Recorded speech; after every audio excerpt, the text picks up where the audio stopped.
में भारत ने तुर्की को बड़ा सबक सिखाया है। भारत ने तुर्की के साथ सिर्फ 12 घंटे के अंदर वो किया है, जिसकी उम्मीद न तो तुर्की को कहीं थी और न ही तुर्की का साथ देने वाले सऊदी अरब को थी। मुस्लिम देशों के संगठन को एक बहुत बड़ा झटका लग चुका है। भारत ने एक दो नहीं बल्कि IAS ट्रिक से एक के बाद एक 3 ब्रह्मोस मिसाइल दाग दी और यह ब्रह्मोस मिसाइल न सिर्फ तुर्की के लिए थी बल्कि यह ब्रह्मोस मिसाइल सऊदी अरेबिया को भी सीधे निशाना बनाने वाली थी। तुर्की ने 18 घंटे का अल्टीमेटम दिया था, लेकिन भारत ने उल्टा खेलते हुए उसे केवल 12 घंटे का अल्टीमेटम थमा दिया। इंडिया को कोई मेजर नुकसान दे नहीं सकते।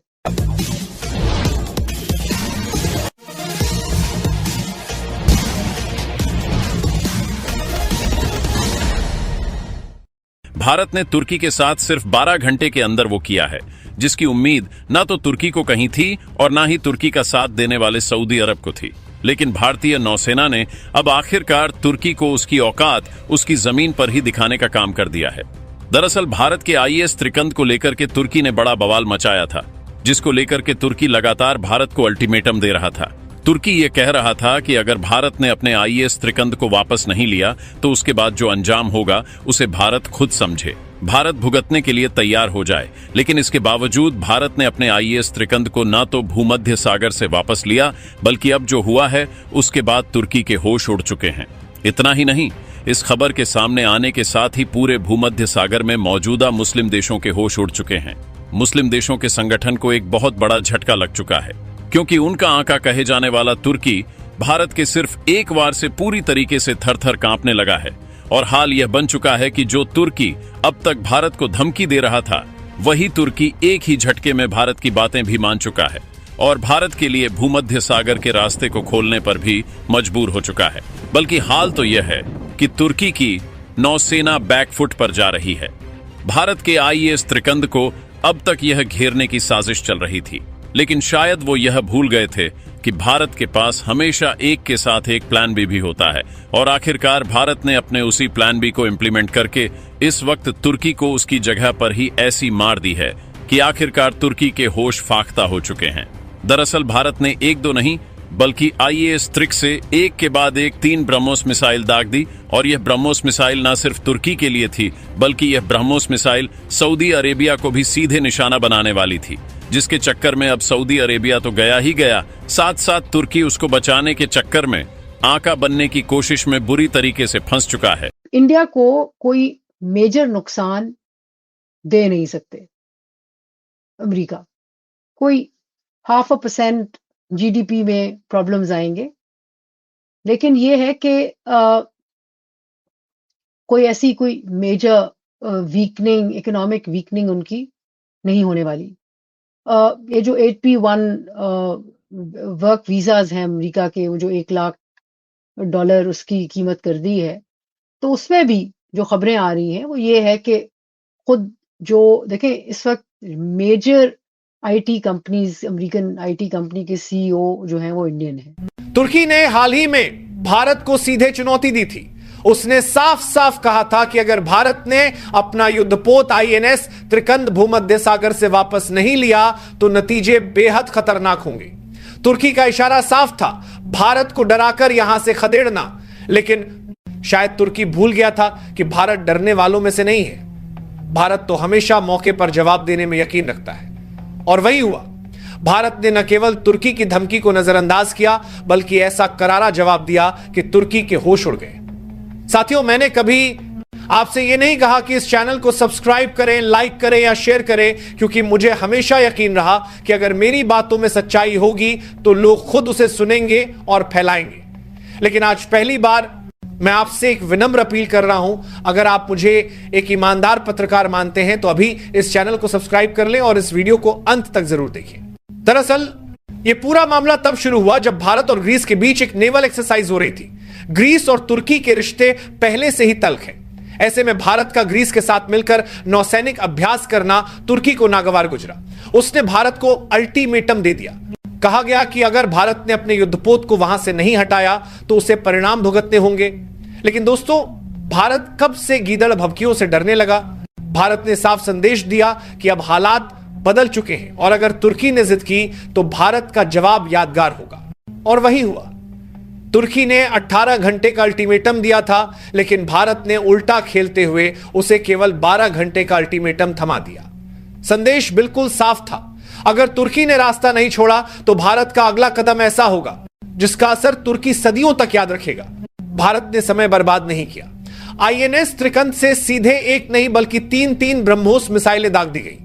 ब्रह्मोस मिसाइल, जिसे दुनिया की सबसे घातक सुपरसोनिक क्रूज मिसाइल माना जाता है, जब समुद्र की गहराइयों से निकलकर तुर्की के ठिकानों की तरफ बढ़ी तो भूमध्य सागर का माहौल ही बदल गया। तुर्की की नेवी, जो अब तक आगे बढ़ने की कोशिश कर रही थी, अचानक बैकफुट पर चली गई। ये मिसाइलें सिर्फ तुर्की के लिए नहीं थी। दरअसल इनके पीछे साफ संदेश था कि जो भी देश भारत के खिलाफ खड़ा होगा, चाहे वह तुर्की हो या सऊदी अरब, उसे भी परिणाम भुगतने पड़ेंगे।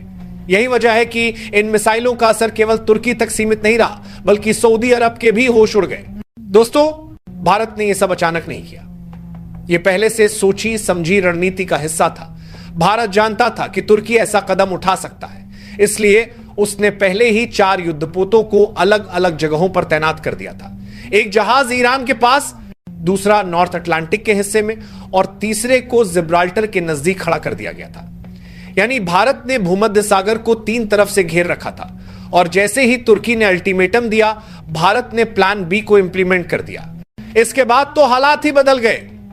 तुर्की जो धमकी दे रहा था वही अब पीछे हटने लगा।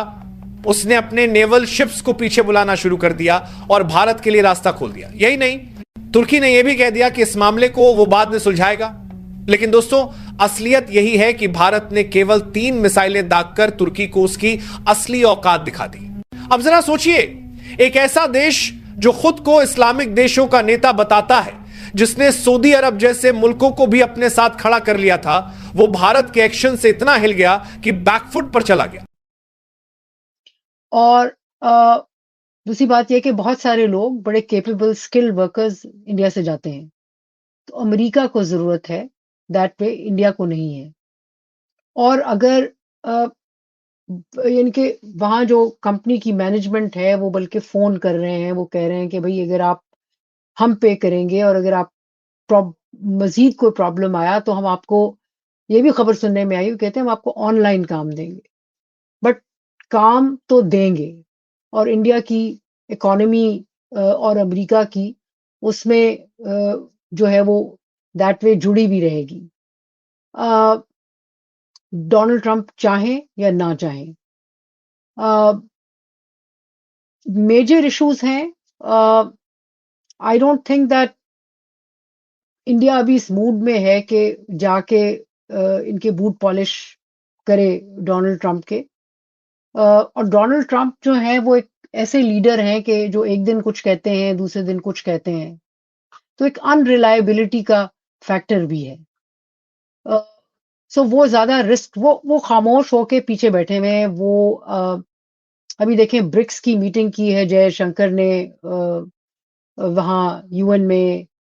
फिर ये है कि कुछ चाइना से हालात बेहतर कर रहे हैं। रशिया में पुतिन ने ऑफर किया है कि जी मिग 57 या SU-57 जो है, उनका लेटेस्ट जहाज है 5th जनरेशन, तो इंडिया में बनाया जाए। तो इस किस्म की गुफ्तगू जो है।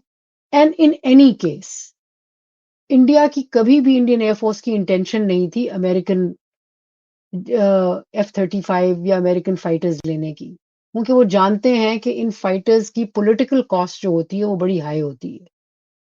और आपके सामेइन को मैं बताती चलूं कि जो यूके में भी F-35 यूज होते हैं, उसके लिए यूके ने एडिशनल 400-500 मिलियन डॉलर दिए उन कंपनीज को, उस डेटा को एक्सेस करने के लिए, उन जहाजों के लिए जो कि यूके के इस्तेमाल में है। सो ये प्रॉब्लम यूरोप में भी है। सो इसलिए इंडिया की कोई इंटेंशन नहीं थी।